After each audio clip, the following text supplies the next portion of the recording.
It was an overtime scandal that rocked the police department. Earlier this year, News 13 investigative reporter Larry Barker broke the story of an Albuquerque police lieutenant who padded his time card practically every day for a year and bilked taxpayers out of tens of thousands of dollars.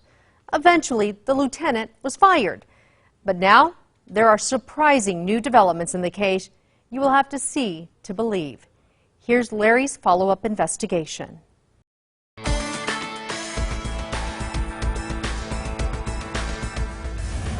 Wait a minute, that doesn't really ring true to me. How would you possibly do that?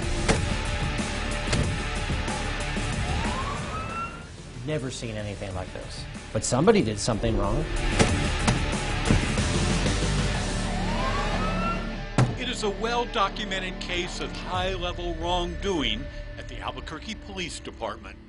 While assigned to the chief's office, Lieutenant Jim Edison pocketed tens of thousands of dollars in illicit overtime. In a 12-month period, the lieutenant was paid almost $250,000. That's more than the police chief, even the mayor. It began in 2020 after Lieutenant Edison was tapped to lead APD's COVID-19 response. His duties included coordinating testing, contact tracing, compiling stats, and responding to virus-related emails and phone calls. Even though it was basically a day shift desk job, Lieutenant Edison padded his pay with thousands of hours in time and a half call-out overtime. Now, a homicide detective receives OT when they respond after hours to a crime scene. Lieutenant Edison claimed call-out overtime for after-hours emails and phone calls. He told a supervisor he was allowed 2 hours call-out overtime for any phone call he received outside regular working hours. For example, Saturday, January 16th last year, Edison hit up taxpayers 12 hours overtime for making phone calls and sending emails on his day off. January 22nd, the lieutenant documented 7 minutes of off-duty work and claimed 8 hours overtime.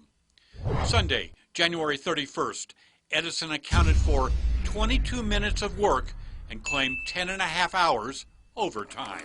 He put in for overtime hours practically every day for a full year, even Christmas, 8 hours OT. And there must have been some kind of police email emergency on New Year's Day because the lieutenant claimed 11 hours overtime. Last year, the PD launched a series of internal affairs investigations aimed at the lieutenant's time cards. Edison was informed, quote, "It is alleged you have committed fraud by being paid over $40,000 for the first 2 months of 2021. In a memo to Chief Medina, an IA investigator wrote, quote, "A reasonable likelihood of a criminal prosecution exists against Lieutenant Edison." Internal Affairs concluded Jim Edison had violated APD codes of conduct, rules, and regulations. In February, Eric Garcia was the interim superintendent for police reform. How serious are Edison's violations in those two cases? They're very serious. Earlier this year, Chief Harold Medina acknowledged the wrongdoing. Lieutenant Edison decided to claim overtime when it wasn't appropriate. Lieutenant Edison wasn't truthful with his supervisor. He was abusing the system. Edison was fired in November. Now, because any officer who violates New Mexico police standards can have their law enforcement certification revoked, APD is required to report Edison's misconduct to the State Law Enforcement Academy. Benjamin Baker is the Law Enforcement Academy director. The relationship that exists between the citizens of the state of New Mexico and the licensed professionals who are charged with delivering public safety to them is critical. Public trust in those licensed professionals is paramount. APD violated state law by failing to report Edison's misconduct. I've corresponded with the leadership at the City of Albuquerque Police Department. alerting them to this matter being brought to my attention and the absence of a filed complaint from their office with the board. In late August, APD finally did report Edison's misconduct to the Law Enforcement Academy. His police officer certification is under review. End of story? Not quite. So if Jim Edison was fired last year, then why is he on duty today as an APD lieutenant assigned to the airport? And what about all that time card misconduct? Well, the city wiped it clean, like it never happened. So how did it happen? Edison appealed his firing to the City Personnel Board. However, after he threatened to sue the city for civil rights violations, APD did an about-face and decided Edison's misconduct apparently wasn't so bad after all. City officials negotiated an out-of-court settlement behind closed doors. Jim Edison was reinstated retroactively to November with full back pay and benefits.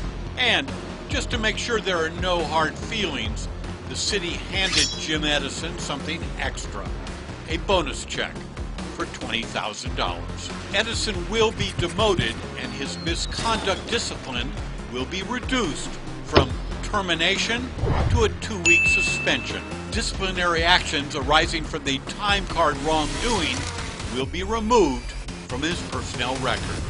It's a public record. I don't think you can just make it disappear. I've never seen a disciplinary record be removed. Tom Grover is a former police officer and attorney specializing in police misconduct cases.